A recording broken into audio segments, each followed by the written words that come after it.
Hi, welcome or welcome back. Today's video is going to be about how to make money online as a non-native ESL teacher in 2025. If you're a non-native English speaker, there are options, okay? You have options. So we're going to just jump straight in. If you're a non-native English speaker who wants to teach online and earn income from home, then this is going to be for you.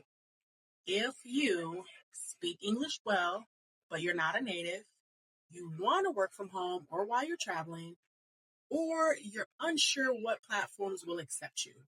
Even if you are a non-native teacher, you can absolutely get paid to teach. And I'm going to give you some options. So who am I? I'm Kara. I'm a serial entrepreneur and an online income strategist, also known as a digital strategist. I help people make money online, whether that's through remote work, if they want to teach English online, if they have a business and want to grow or expand, or if they have an idea and they don't know how to implement. That's what I'm here for. And I've helped people all over the world. So I'm not new to this. This is what I do. I'm an Aquarius. I love coffee. I love to travel and learn about new cultures. I love the water. I love the beach. And I just love helping other people. I don't think I've ever introduced myself, so that's who I am. So, jumping straight in, the truth about non-native ESL teachers. It is a little hard, but it is not impossible. Some platforms are a little stricter, but there are many that are still flexible. All you're going to need is confidence, clarity, video presence matter way more than your passport. Some of the best platforms for non-native teachers are going to be places like Preply. Preply pretty much accepts anyone. Cambly is another good one. It's for conversational lessons. It's actually a really good platform to go and get practice because they're more structured. They provide you with the curriculum and materials. ClassGap is a fast-growing platform. That is another really good option. Ingu supports many nationalities on that platform, and Amazing Talker is great as well. That's another platform that you're going to set your own rates, pretty much market and get your own students. There are several others, but this is just a few. A little plug, if you don't follow me on TikTok, I'll put that link somewhere in the description or my TikTok name. I have a playlist of Teach English Online with over 100 videos of many different platforms that non-native and native English speakers can go and apply to. So go ahead and give me a follow over there on TikTok.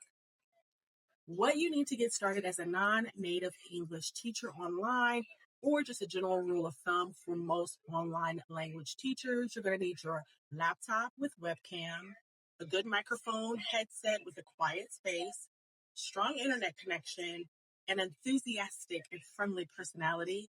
High energy is what you need. TEFL certification is recommended, but it's not always required. As a general rule for me, I tell everyone to just go and get it. Teacher Record has a free TEFL certification. It is still accepted by some platforms and it's free. You just have to invest a little bit of your time to complete it. You can complete that really quickly, even in as little as a day, if you just sit and do all of the modules, or you can spread it out over the week or a couple of days. The Teacher Records, they have a free TEFL program. I always recommend TEFL Universal. Just Google TEFL Universal, or you can even go on Groupon. They have some online TEFL programs as low as $40. Also, check out a few of my other videos. I will link them in the cards above and in the description, where I go over some online platforms that are really inexpensive. So it's not required, but I just think it's a benefit to have it because you just never know. And then you need a short intro video. So go ahead and practice those. Do some research. If you go to my TikTok page, I do have a few videos where I kind of just give an example, but you're going to need that short intro video. Now, how do you stand out as a non-native teacher? You're going to embrace your accent for one, okay? That is who you are. That's part of your identity. So embrace it. Tweak it, improve it, make it a little more crisp and clear and native sounding, but don't lose who you are. Again, you're going to create that professional intro video. It's going to be bright with a nice clean background. If you're targeting children, have something on your background that is child related, or just a nice neutral inviting background. In your bio, you're going to highlight your qualifications, your English teaching experience. No worries if you don't have any of that. Just highlight who you are and your accolades. And you're also going to show your personality in your profile. Who you are. Are you fun? Are you outgoing? Do you like to have a good time?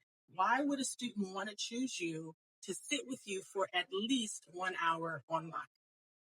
That's what you want to keep in mind when you're creating your bio. Bonus tips for getting hired. You're going to practice your mock interviews. So if you have an interview coming up for an online platform, simply come on YouTube and just search interview for Cambly, interview for Native Camp, and just kind of get an idea and just practice what your answers are going to be, smiling, your posture. You can just practice those things. You also want to optimize your tutor bio. I'm going to link my mini course in the description of this video, and it helps you from start to finish, setting up your tutor profile, your intro video, all the steps that you need so that you can succeed in teaching English online. So go ahead and check out that resource. It will also be in the description of this video. And you want to stay consistent with applications. Apply to more than one place. Create your profiles on more than one platform. That way you're maximizing your opportunity at getting accepted on one of the online teaching platforms. Some people are against this, but I am always for choosing a niche. If you choose a niche, you can just focus on that, improve on that, and master that niche. Whether that's conversational English, being an ESL business teacher, helping students with college test prep. There's so many niches you can choose. If you narrow down one, you maximize your opportunity for people to find you. You do not have to target everyone. You don't have to be an ESL teacher for everyone. I really do believe having a niche really does help maximize your opportunities at teaching and getting students online. And then once you do start getting students, ask for reviews and testimonials. I think that really helps other students see that you are a really great teacher or that you're someone fun to work with. So asking for reviews and testimonials, even in trial lessons, or even if they're repeat students, always ask them to leave you a review because it really does help. So while you're waiting on some of these platforms to call you back, schedule your interview, or even while you're waiting to book students, here are a few things that non-native English speakers can do to earn a little extra income on the side while you're waiting. You can do things like transcription work on Rev or Go Transcripts, translation work, even in your mother tongue. You can find maybe there are some translation options available. Freelance work on places like Fiverr or Upwork, where someone hires you for your skills and you complete them online. Or you can even do some remote work opportunities, virtual assistant, where you don't even have to talk on the phone sometimes. You're just doing administrative tasks. I do have a playlist with remote work and side gigs. Go ahead and check that out. That could be some resources for you as well.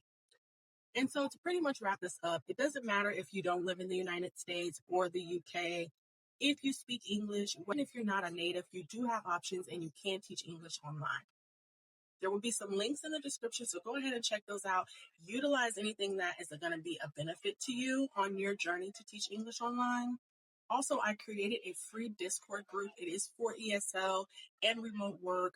In there, we have a nice community. People are trickling in. So I'm going to leave the link to my Discord in the description as well. It's absolutely free to join. I have a remote work tips and resources tab. There's so much information that I just dumped in there a few days ago. So go ahead and join the Discord to check that out. If you're not already subscribed, go ahead and do so. I would love to have you. And don't forget to hit the notification bell. That way you never miss when I upload. And I will catch you in my next video.